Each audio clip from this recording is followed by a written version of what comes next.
Hello, everybody, and welcome to Thrive and Shine HR. This is going to be a pretty incredible episode. I'm really excited to be talking to you all today about sobriety. And, this is one of those episodes where I really miss and wish my former co host, Catherine Fry, could be here for this conversation because it's vulnerable. It can be really uncomfortable to talk about something like addiction and what the journey to recovery looks like. And we're going to do it. We're going to go there today. So, anyway, sit tight and let's go ahead and get started with the intro.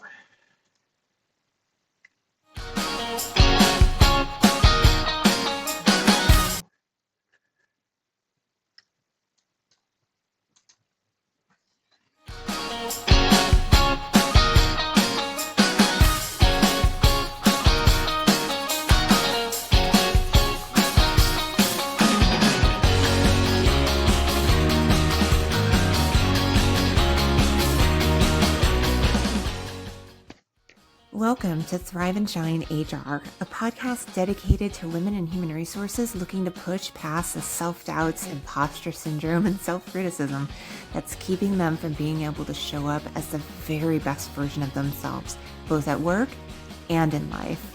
Here's your host with over 24 years experience in human resources and a certified life coach, Jen Trum.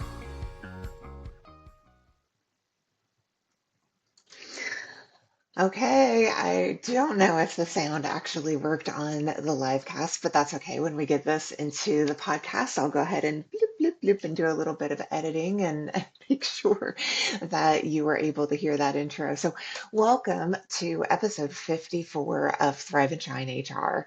My name is Jen, and I am I am still an HR leader for over 25 years and also a certified life coach. And my goal with Thrive and Shine HR is to really be able to talk about the things that I think so often are hidden and masked in the field of HR. And that's really about our own emotional, mental, and really overall well-being for HR professionals. And so this episode is really, really special to me. And it's about addiction. And for someone who has struggled off and on with addiction throughout my life, I'm going to really want to be very open and transparent with you today so that I'm not holding anything back when it comes to my own addictions and my own struggles over the years with being able to find my road towards sobriety. So I can recall very, very vividly, my son is now 17 years old, but when he was about 10 years old, so about 7, 8 years ago, I was working as an HR director for an organization and I was so burnt out. I was overwhelmed. I was pushing myself harder than I really should have ever pushed myself. But yet I truly believe that the more that I did push myself, the more I was going to be able to prove myself, the more I was going to be able to be seen as respectable and someone who belongs to have a seat at the table, right? There were so many narratives and stories that went on in my head at that time around what I think I needed to be in order to be respected and valued and appreciated. And deep down, I was struggling with those things myself badly. And so at that time, my son, he was working on a big project for school. It was one of those um, building up of a foundation of a gosh, it was some kind of mission or some kind of, special place that he was putting together. And we had all kinds of, tools and things that we used to build it. And when the day came for him to turn it in, he, took it in with him at school. And during that day, I ended up getting hit with a really challenging investigation at work. It was very, very unfortunate, the situation, but there were multiple people who were part of the housekeeping department of the company that I worked with who really believed that one of our maintenance employees was repeatedly engaging in uncomfortable behavior towards them. And over time, they have learned, especially through their culture, to hold back and not bring things out in the open, because the more that we talk about them, the more that we'll be punished for it, or the more that, it won't end up being, a good thing. I'll end up losing my job, or someone else will lose their job. And so they ended up holding this secret for several years. And it ended up coming out on the day that my son turned in this project. So as I went through the course of that particular day, I was so stressed out. I was already so stressed out with like 9,000 things at work that now I'm not doing, because I'm needing to focus on this issue. And not only was the language a huge barrier, how was I going to be able to communicate with these individuals? So I was needing to bring in one of our other managers from another department who could help translate, and the whole thing was awkward and uncomfortable, and it was really difficult for many of them to want to talk about what's been going on. Many of them, even though the individual who initially reported this said, this person, by the time we got to that person and that person, they were no longer comfortable saying a word, right? So they came into the conversation just completely on lockdown. And so being able to pull out and get, the truth of what was happening was really tough.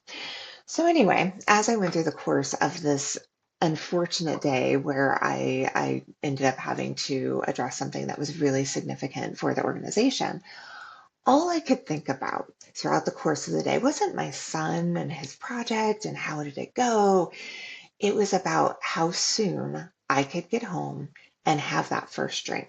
How soon could I be holding that glass of wine and the feeling of that wine going down my throat and just soothing me from the stress and the anxiety and the vulnerability and the discomfort that I was feeling in that moment.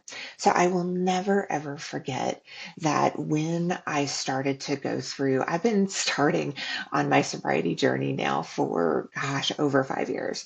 And when I first started going down my sobriety journey, that was one of the standout moments where, when I ended up coming home that night from that incredibly difficult investigation that I worked on, the first thing I did was went for that glass of wine. The second thing I did was down it as quickly as I could. The third thing I did was fill it up again and have some more, right?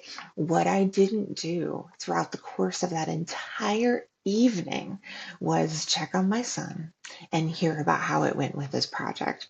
It wasn't until the next day, and the shame and embarrassment and anger with myself, that I would have forgotten something so important to my son in that moment, right? And so there was a reflection point through my sobriety journey where I look back on that moment, where I realized that next day what had happened. And I was really aware. I was really aware in that moment of how much I was allowing the substance, how much I was allowing this thing to control my brain when it came to ultimately what was me not wanting to feel the discomfort that was present in the moment that was in front of me, right? And so when I look back on that, I can see it so clearly. And over the course of, like I said, my 5 year journey, I have to keep reminding myself, because for me, alcohol was something, and has been something, that's been a part of my life for over 30 years. And so trying to rewire the circuits that have been within my brain that have created that go-to escape or go-to comfort that alcohol gave me for so long has been a process, let me tell you, but absolutely a process that is worthwhile and so, so important for me as I continue to discover myself, and as I continue to really recognize that through the power of self-awareness and understanding what really is causing my triggers, or what's really causing me to feel like I need to go run to something, or feel like in my brain I need to self-soothe with that thing. So another thing that comes up for me often is sugar. right? Where I will be really feeling discomfort about a situation. Let's say I'm on a Zoom call and I'm talking with a group of benefit people about some benefit program that is just dying. And to get me through, one thing that I'll notice sometimes that I'll do is I'll say, okay, as soon as I'm done with the Zoom call, I'm going to have, a candy bar. I'm going to go into the store. I'm going to go into, where I work. I'm going to go grab a candy and I'm going to enjoy that so much for getting through. And I strongly believe that it's so great for us to have rewards that we give ourselves when it comes to being able to meet certain goals and milestones. But we have to be careful when those certain goals that we're setting for ourselves seem to be constant, right? It's like always trying to find that next fix, that next thing that we can go to be able to self-soothe or self numb away and be able to get back to what we see in our own brains as some form of equilibrium. But really, when we're using any sort of substance, when we're using sugar or alcohol or marijuana or anything else that we might use, ultimately, we need to start asking ourselves some questions. So that's really what today's episode is going to be all about. We're going to ask ourselves some serious questions when it comes to whether or not we ourselves are struggling with something that is causing us to self-medicate, and what we might want to really start putting in place today that can help us rewire ourselves and start moving ourselves in a direction that is going to be more open to the present, open to the reality of what is in this moment, rather than needing and having this sense that I need to do something about it. So, with that, let me make sure I caught my notes for this first part of the episode. Okay, so before we get into the 5 questions that we should be asking ourselves about whether or not we struggle with an addiction, I want you to take a moment and think about whether or not there's a friend, a colleague, or somebody in your life who could benefit from this type of information, because I know that in my life, and we'll talk about this a little bit later, but number one, the number one thing that has helped me more than anything else be able to recognize where I am holding myself back through self-medicating and numbing behaviors was through community, was through connecting with other people. So I want to encourage you to think of those people who really could benefit, who are part of your community that really would benefit from this type of content, and send it to them today. All right, so, and before we get started as well, I want to really do a shout out to our sponsor today, Thrive 360. So if you've not heard of Thrive 360, I am so excited to share with you that my interview for next week's podcast is Christy Lamka. She is the COO and badass at Thrive 360 who has really revolutionized how we look at mental health and mental health care in organizations. Christy is going to come on and we are going to have a really powerful conversation about how much has changed over the last 5 years since COVID when it comes to how we talk about mental health and what we're actually doing to walk the walk, to really be able to show our organizations and show the world that we can really be able to infuse a whole human being approach in our organizations that can help us truly be able to thrive as we go towards this next 20, 30, 50 years, right? I think so much has changed over the last 5 years. And I think that the power that we have within HR is really being able to recognize that how we take care of ourselves, how we take care of our mental, emotional, and physical health is everything in how we show up and also how the people that we lead show up at our organizations. So once we start really taking that seriously, that's when we're going to start to see the shift that we so often talk about and dream about in our roles and organizations. And Thrive 360 is an organization that I truly believe can help get us there because they customize their content through the well acclaimed doctors and psychiatrists and other healthcare professionals, and they customize that content for your employees and for you. That's really about where you and your employees might be struggling. And they look at that approach based on how can they really meet us where we are, right? It's not off the shelf. It's not one size fits all. It's really about I am struggling right now with being able to not feel like I'm losing control. I am struggling right now with insomnia that's causing me to just feel spun out and all over the place without being able to be relaxed and calm. So what are the things that you are struggling with, and how can Thrive 360 be able to support you in your growth? So I encourage you to reach out to them. I'll put a link in our show notes today, and tell them Jen sent you for not only a free demo of Thrive 360, but also a discount of your first month of Thrive 360. So check it out in the link. All right, so let's jump in and let's talk about whether or not you, I, us, whether or not we need to have a more important conversation when it comes to addiction. And I truly, truly believe that every person out there, and I'm looking at you and I'm talking to you, every single person out there struggles with some form of addiction and have in their lives. Whether or not it's a substance, or whether or not it's our own thinking, whether or not it's an addiction to Netflix, whether or not it's video games, whether or not it's food and shopping, whether or not it's exercise, it doesn't matter. I've seen it all.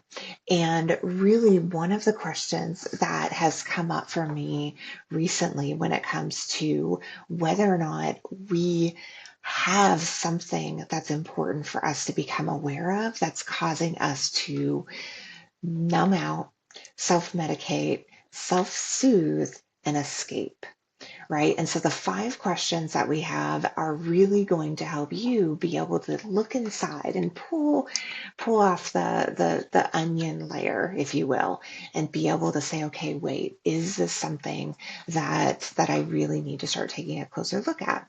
And then what we're going to do at the end of this episode is we're going to give you 5 steps, and actually 6 steps. So don't let me forget the 6. We're going to give you 6 steps that are going to help you start today, start to become more intentional about how you can start shifting your own narrative around addiction. So with that, I want to take a small step back and really talk about what exactly is addiction. What does it mean to be addicted to something? And one of the definitions that I love so, so much is from a book called This Naked Mind. And it's about alcohol, but it's really about finding freedom within our own minds. And the sub part of the book is Find Freedom, Discover Happiness, and Change Your Life. And it's written by Annie Grace.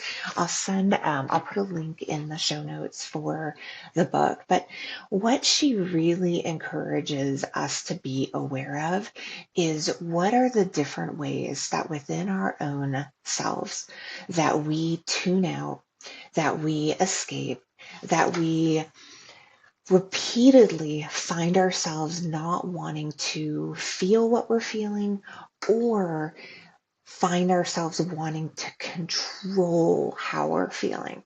And I think that was one of the tips for me that really helped me understand my brain just a little bit more. Because what I was really finding and what I was really recognizing was how much I wanted to be in control of my own feelings, how much I wanted to be at the driver's seat, and whether or not it was just numbing it away so I didn't have to feel the discomfort, or I didn't want to feel anything that was not happy and joyful and positive and free and da da da da.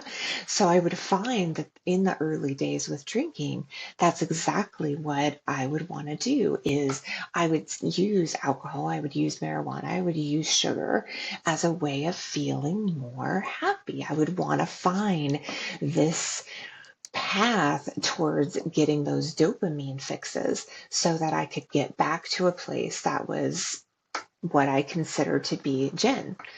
But the reality was, right, I was using something to try to push away what might have been true for me in that moment. And every single time we do this, and this is something that Annie Brace talks about in the book, every single time we do that, we're actually denying ourselves from being able to have a sense of truth of what truly is, what truly is.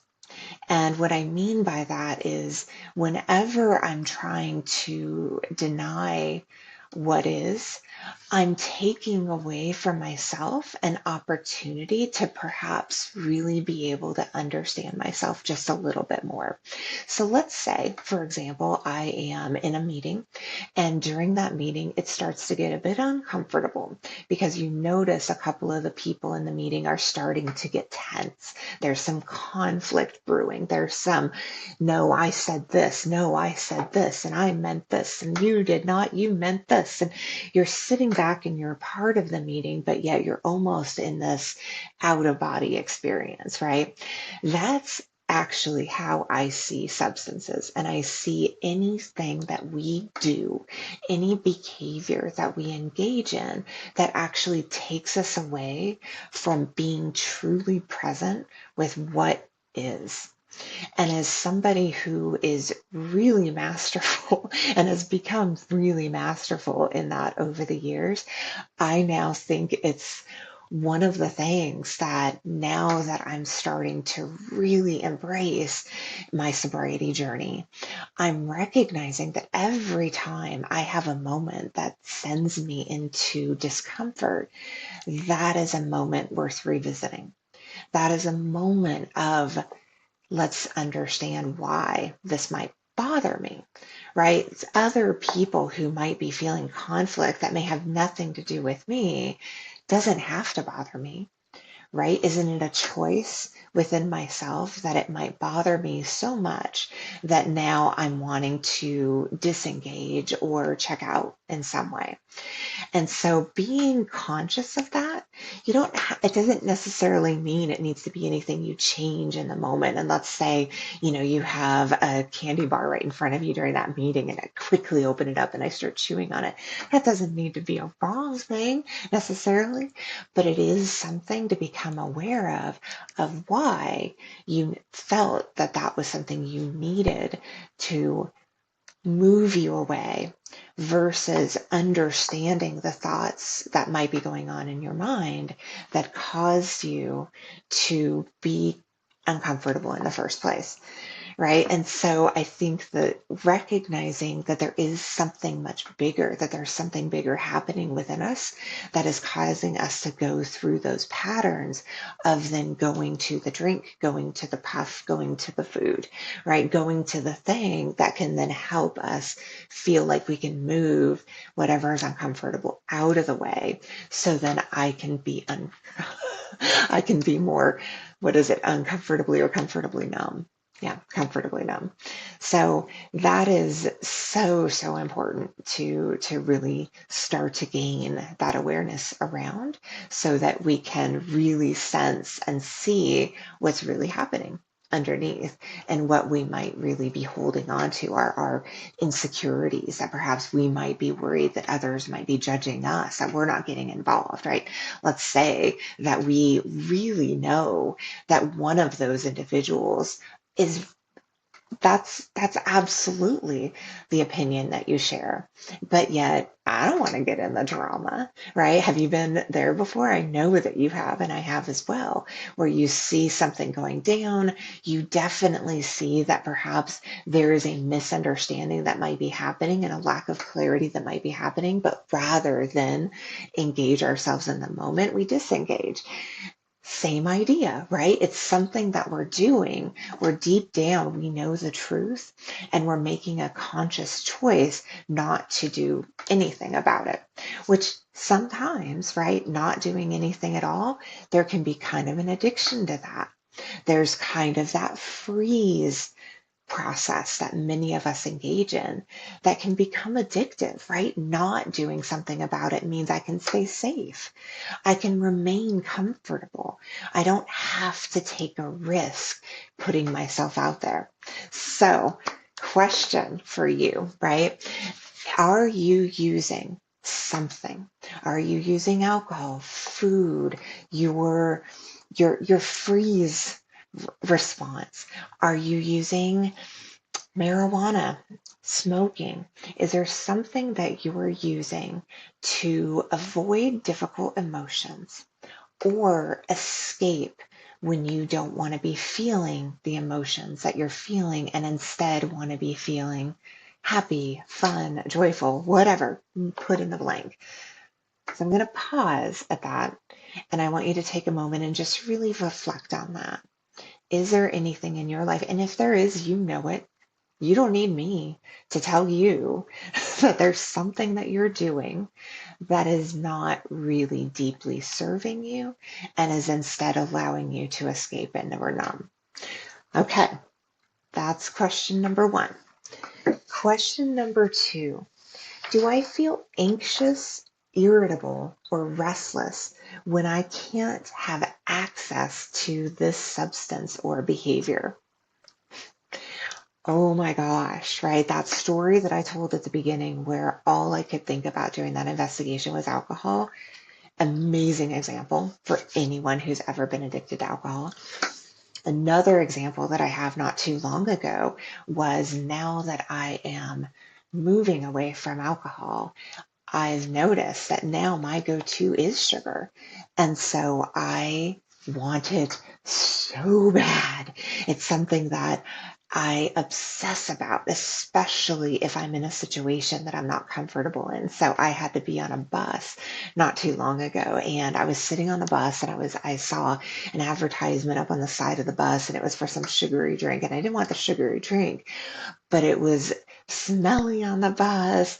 It was uncomfortable on the bus. I was in a seat where I'm kind of squished up to the side, and all I could think about was the sugar and wanting sugar and needing to get the sugar and I got to find the sugar, right? And so my brain was almost on this loop around what it was that I could think about that could keep me from having to be really present in the discomfort that I was in while I was on the bus. And so I really found myself in this very curious spot when I caught myself as I was about halfway through my ride. And I said, oh, isn't that interesting? That I am in a loop around something that I know that could help take me away, right? It's like, Calgon, take me away. And here I am kind of going through this loop around what I think is going to take away my present day discomfort. But is that necessary? And what is that really solving for? And why do I feel like I need this substance that's going to solve for something that really I am in control of all along? And can I become curious around what it is that's causing me to find this such a problem? So I can offer that for anyone out there who's really struggling with something in your life, where you find that then you've got that go-to that helps take it away, that helps kind of move it away for a while. Start becoming curious, and that's going to be, our 5 steps when we get to the end of the episode. But start becoming curious around, what is that about? Why do I feel that I need to obsess over escaping, or immediately find that substance or thing that's going to help me not feel so uncomfortable in this moment? What is going on? Why do I feel that that needs to be something that I push away from? What is it making me feel about myself? What is it making me feel about others? How can I start flushing it out so that I can be really calm and it's completely fine? I'm here. I'm not worried about it. I'm going to be off the bus in 5 minutes. I don't need to stress about it. And I also can find maybe 5 things in that moment to be grateful for, which is what I did on that second half of that bus trip. I looked around the bus and I found 5 things easily, right? I found somebody who had the coolest purple bag, which I am a purple fanatic. I saw somebody who was engaged in a really cute conversation with their kiddo. I saw the bus driver singing along and kind of bouncing to some music. So I was able to start getting into their groove a little bit. I saw a couple that looked like they were just coming back from a trip, and they were chit-chatting about some of the memories. So much that I could see in that moment, instead of the spin that my brain was causing and creating, I could instead slow myself down a little bit and say, hey, what's going on? What's happening right here? And can I, in this moment, find 5 things that I can be grateful for, that are kind of cool in this moment, that might help lift me up a little bit without feeling like I need to be thinking about or doing something else that's going to take me away from where I am. So, okay, so with that, let's ask question number 3. Question number 3 is, have I promised myself that I would cut back, but I continue to repeat the same pattern? So I'm going to go back to the addiction to freezing, the addiction to not doing anything, the addiction to holding ourselves back when deep down we know that there's something that we could be doing. And deep down, we kind of wish we were. So this is an addiction that I think is about fear, right? It's about the fear of rejection, which is something I strongly struggle with. If you've listened to the episode ever, you know that I struggle with an anxious attachment style, which in my relationships means I'm like, oh, come, come, come, come, come. And then when I start feeling as though that individual might be against me in some way, or that I might feel disconnected in some way, or that I might feel like they're disconnecting from me, I'm avoidant, right? So this bouncing back and forth causes a lot of in and out and in and out, and are we and aren't we, and anxiety within me that has been a lifelong pursuit to work through. But as it comes up in my relationships, I also know how much it comes up when it comes to the things that I am doing that I don't want to be doing. And the biggest one for me that I do not want to be doing is biting my nails. I've been a nail biter my entire life, since I've very first memories, I think. And yet here I am at 50 years old, still bite my nails. I have acrylic nails that keep me from biting them. mostly, but I still find a way. And that is about my anxiety, right? It's about me not being able to process through the doubts, the worries, the insecurities, the things that come up for me that cause me to then feel like I need to revert to a behavior that can help soothe, right? It's like sucking our thumb or a pacifier. And that I think is the same with anything that we can be addicted to, right? The biting my nails, the freezing, any alcohol, any drugs, anything. And every single one of us have something that comes up for us that we struggle with at different times that we would want to be able to cut back on, that we would want to be able to perhaps reduce, change, shift in some way. And yet, we find ourselves continuing to go back into those same patterns, continuing to go back into the things that help self soothe and comfort us when we're feeling anxious and overwhelmed. So, if you are one of those people, just know you're not alone, right? Like I said, I'm the nail biter. But what I can offer you is the more that you become aware of it, the more that you can bring a light of consciousness to it, the more it's going to be huge in being a catalyst to help shift you into the behaviors that you really want to be able to do that are going to be more the person that you want to be, like me, not being so much of a nail biter. And it has improved so much over the years. And then I find myself sometimes slipping back at different times because of life. And I think that's okay sometimes when we have those ebbs and flows when it comes to the things that we want to change, that we want to shift in our life, when life hits us, when life be lifing, to be able to say, okay, you know what, I'm going to be consciously aware that this is something that I'm going to give myself a little grace on, but I'm also going to come back to this and I'm going to be very intentional about that. And here's when it starts, right? Setting some clear goals with yourself. We'll get to that too in our in our last 5 or 6 on what we can start doing today. Okay, question number 4 on whether or not you might be doing something that is become a problem. Is my use or behavior impacting my work performance, relationships, or overall well-being? And this is something to look at even subtly, right? Even in the smallest ways, is your use of that substance or your behavior causing your relationships, causing your work, causing anything that's important in your life, your health and your well-being to suffer in any way?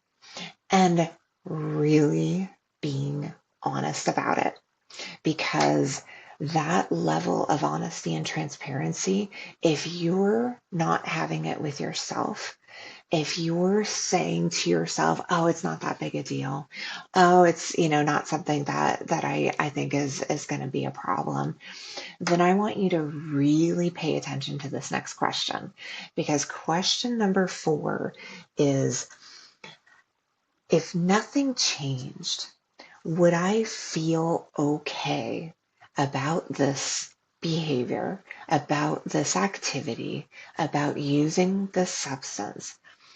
Am I going to feel okay about this in 5 years? And really being honest with yourself with the answer. Because if you're really honest with yourself about the answer, then I think that it's time that you're really honest with yourself around what that means for you today. And what that means for you today is, one, how do we start collectively being able to talk to and snuff out the things that we really are ready to shift from? And that begins, I think, with going through the 6 steps that I'm going to share with you here in just a second. I'm going to take a sip of water. And I want to do one more very quick shout out for Thrive 360. This time, I want to talk a little bit more about what exactly Thrive 360 is. So, again, Thrive 360 is a program that helps mental health in workplaces. It helps meet you and your employees exactly where you are so that you can have a customized solution with world renowned doctors and therapists so that you can find the types of programs that are really going to help you and your employees exactly where you are. So whether it's stress, whether it's burnout, whether it's grief or loss of a loved one, whatever that might be, Thrive 360 can meet you there. So I want to encourage you to get a free demo from my great friend Christy Lamco over at Thrive 360 and click on the link in the show notes for this episode for your free demo and also for a discount for your first month of Thrive 360. All right, everybody, let's get back to the finality of this episode. We're going to wrap up our conversation today, and we are going to give you 6 things that you can start doing today that I truly believe are going to help you be able to shift your way of thinking and your patterns of behavior that are going to help you rise into the person that you really want to be. Because ultimately, you and I both know that these behaviors and these substances, they're not serving us. And so until we can get truly honest with ourselves about that and truly start to be able to put into practice some new behaviors, right? Some new ways of thinking, we're never, ever going to be able to truly get out of the rut that we're in. So, number 1 is get curious and not critical. Becoming curious it's really hard, especially when shame can feel so comfortable. What do I mean by that? I'm sure you're asking. So many, many, many of us have gotten into internal patterns within ourselves where we screw up and we beat ourselves up, and we believe that through the process of beating ourselves up, we're going to be better next time, right? We're going to do better next time. All I needed to do was kind of beat the shit out of myself this time. So then that way I really understood, right? Unfortunately, neuroscience and psychology has all debunked the crap out of this way of thinking. And if we are ever going to truly shift ourselves away from patterns of behavior that are really not serving us, it has to start with becoming more curious rather than critical. And so it means really being honest and recognizing within yourself the patterns of behavior that you have engaged in repeatedly over time. Like for myself, I still catch myself. Just yesterday, I found myself beating myself up over something that I did that I wasn't proud of and not realizing that that was really what I was doing until hours later when I then came back and kind of reflected upon the circumstance that happened with my partner and I, and then recognizing, oh my gosh, after that happened, after I screwed up and did this thing that I really shouldn't have said or done, rather than just going back to my partner, owning it, saying, hey, here's what I recognize. Can we talk about this? And maybe we can really help me so that I don't continue to engage in this pattern again. Instead, I isolated myself. I didn't engage in any sort of conversation. I immediately went into overworking and flooding myself with other thoughts and other things that can get me away from having to feel anything else about having that happened. Right. And so now I'm trying to just push away something that is still kind of bothering me because I felt bad about it. So behaviors that I'm now engaging in, this isolating, this overthinking, this you know, pushing away of really taking full and complete and transparent ownership of myself and where I am and where I want to be, was what I can see now as this missed opportunity, right? But in the moment, that was what I really needed to self-soothe myself from the discomfort of recognizing that I screwed up. And catching that 12 hours later, 10 hours later, whatever it was, I think I think one of the things that I do, and I know that so many others do, is the pattern that we can get into is that when we do catch ourselves for not responding or reacting into a situation as well as we may have wanted to, rather than having some compassion, some grace, some understanding that perhaps, we're still learning and our subconscious is cunning and baffling and very, very smart. And so if it takes us a while to sometimes get the true awareness of perhaps how we really wanted to respond and react to a situation, yay, you know? So that's great that we finally came to a place to see it. But what we end up doing is once we come to a place where we can see what we were doing, the hole that we were digging for ourselves, we then just start compounding that hole with more of a hole because now we're shaming ourselves for the fact that we didn't catch ourselves earlier, right? So this perpetual cycle that we find ourselves in is where curiosity is where the power of the pause and curiosity is going to be the thing that saves your life, and truly has been the thing that saved my life over and over and over again. That power of pausing, reflecting, and recognizing, hey, it's okay. It's okay that I didn't respond and react the way that I would have wanted to, but I'm here now and I can change right now, right? I don't need to perpetuate the cycle starting now. So that's number one. And it is such a bullet because it is our superpower, is pausing when we find we are going down the track of disconnection, isolation, a sense of a lack of belonging, a sense of a lack of not feeling seen and heard, right? Any of the things that are pushing us away from being able to go inward and really flesh out what might be going on. So number two is really, I think, the tool that's going to help you get there, and that's through journaling.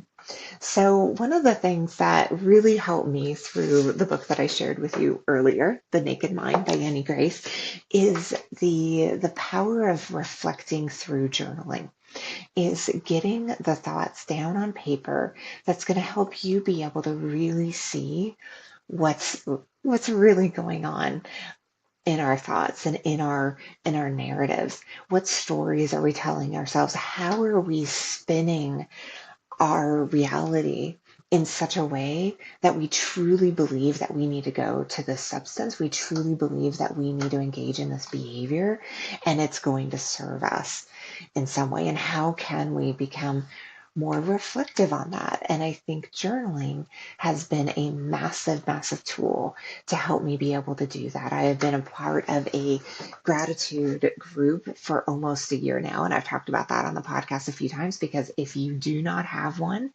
create one. It was one of the most courageous and brave things that I have ever done in my life, and something I am still so, so proud of.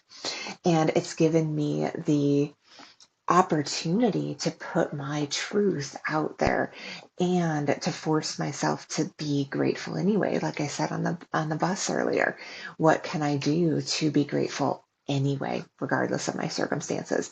Journaling can be a really great way of like forcing that flush out, even if it's hard, even on the days it's so hard. Go outside, sit down or stand, look around and play the game. What do you see? What do you hear? What do you feel that you can be grateful for in that moment that can help redirect you in that moment? So journaling is such a great way to start bringing that out in you in a more natural way. So then that way, when you do pause, when you do find yourself in a situation where you've become triggered and you want to escape and you want to find that substance or that tool or that behavior that's going to help get you out of here as fast as you possibly can, you now can start to recognize what might help be able to slow you down just a little bit so that you might be able to see what might be going on. All right, number 3, building a replacement ritual. I have heard over and over and over again that the only way you're ever going to be able to move away from a habit that's not serving you is by replacing it with a habit that you want to build in your life, right? I think that I know for myself, I have this really weird thought loop in my head around habits not being good, right? Habits are a bad thing, and I don't want habits. I need to get rid of my habits. And the reality is, there are some serious habits that every single one of us need to build in our lives that is going to be everything when it comes to truly being able to shift away from the habits we don't want to have. We have to be willing to create and build through practice habits that are actually going to help us become the person we want to be. And so for me, one of the things that I realized as I was moving away from alcohol and from marijuana, that I had a doctor who had shared with me that Nicorette gum, that the nicotine patches, that's something that can actually help as you're transitioning from the dopamine fix pattern routine. As you're moving away from that, to be able to have some kind of tool to help you do it in an effective way. I know another thing that works amazing for me is the habit of getting in community. The habit of going to 12-step meetings for me, but whatever that is for you. But the habit of being a part of community is huge. And the habit of being a part of something where I have to be of service in some way has been everything. So what is that for you? Like, what are the habits that you know that you want to build within yourself that are going to help really drive the positive behaviors you want to build in your life? So I know for me, again, exercise, meditation, these are the habits that I practice religiously. And yet sometimes, especially when I'm not feeling good, if I'm feeling off or sick in some way, I'm going to find myself off on doing and keeping up with my habits. So what's so important is developing that skill of resiliency and discipline that's going to force you back into the habits that you know you need to be doing that are going to serve you and that also are going to help take you away so you can replace from the habits that you know are not serving you. All right. And then number 4 is reaching out to someone who gets it. So not only is having a habit around community super important, I think having a habit around reaching out when you are in crisis. And what I mean when I say crisis is at any time you're then going to engage in a behavior or activity that you then will regret tomorrow, 1 year, 5 years from now. Reach out to someone first. This and part of my 12-step program has been a life changer, is that when I am struggling, when I am starting to see the path of going back to a substance or a behavior that I'm really wanting to work to not have that be the substance and behavior that I go to, talking with someone else who understands and gets it real time is an absolute game changer. And it's one of the hardest things I've ever had to do. One of the hardest things that I still struggle with a lot. is reaching out when I am feeling alone, scared, isolated, hurt, doubtful, worried, anything. Anything that I might be feeling that's causing me to perhaps believe that using a substance or engaging in a behavior is going to be the answer. When deep down, I know, I know that that's not true. And I know that that's a lie. So as soon as I can start calling out that lie, and as soon as I can bring voice to it in a way that's not in a solo ISO chamber, right, that actually has some reciprocation in it, the sooner I'm going to start seeing the shifts in my life in a monumental way. All right, lastly, is define what freedom looks like to you. I believe that we are all on this earth to be able to live a life where freedom is a possibility. Freedom from our fears, freedom from our doubts, freedom from our insecurities, freedom from anything causing us to feel less than, freedom from anything causing us to feel that we don't belong.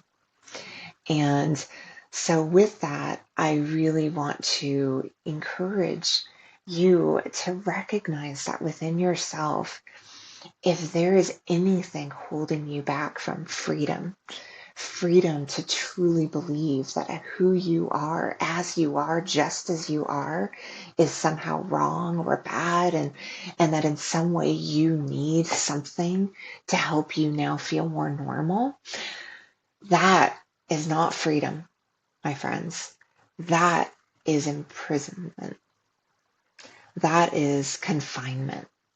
So recognizing that within myself has been one of the hardest things that I've ever had to do, is to realize, wait a second, what I truly thought was freedom was actually imprisoning myself. And now, now that I am breaking free of the substances that have held me back for so many years, I can see that on the other side of the things that have been holding me back is a new liberation, is a new freedom. But it's going to come with discomfort. It's going to come with awkwardness. It's going to come with vulnerability. It's going to come with moments of courageous acts of putting myself out there in ways that I didn't think was possible. Moments of just pushing through fear and doubt and insecurity that had been building in me for so many years, that I allowed substances and certain numbing behaviors to hide away from. So this process is not an easy one, but it is one that's worth it. And it is one that you're not alone in. And so being able to have those that you can reach out to, whether it's through the 12-step programs, whether it's through getting a sponsor, having a sponsor myself in my own AA program has been everything to me. And, having that person that I can call to and reach out to when I'm scared and afraid is everything, because there's a certain level of trust and safety that I just don't think I really have ever had. So reach out. Know that you're not alone. Reach out to me if you want a friend to talk to. I would be happy to give you so many ideas and suggestions on how you can break free of everything that's keeping you and holding you in imprisonment within your own mind and within your own self. So with that, let's go ahead and wrap up this episode. I am super excited with a couple of programs that I have coming out. I hope that you can join me. I would love to offer you for free. I have a program called From Tension to Trust, and how to give empathetic and honest feedback in a way that can really move to trust, that can really move to a level of safety with you and other relationships, because it comes from a pure and honest place that we win. We together are here to win. It's not about me against you. It's not about us versus them. It's not about any dichotomies that separate us ever. It's always about how we can connect and align so that there always can be the greatest win for everyone. So being able to find that place and being able to move in that direction is so challenging. And so with this class, I am really excited to be able to offer tips and solutions that can help you. So I'll include a link in the show notes and also the code that you can use so you can go for free. All right. And then also, I'd love for you to join my bi-weekly newsletter. If you're hit and miss on the podcast, but do want to keep in touch with what I've got going on and different episodes I have coming up, take a click of the link that I have and join. And I promise no more than once every other week you will hear from me. All right. Thank you so much for joining today. Truly appreciate you being a part of the conversation. I would love if you struggle in any way with moving past your own addictions that are causing you from becoming the best person you want to be. I want to hear from you. I would love for you to consider becoming a guest on the Thrive and Shine HR podcast. So let's connect. All right. Thank you so much for joining today. And with that, every day is a new day to thrive and shine in HR. Bye, everybody.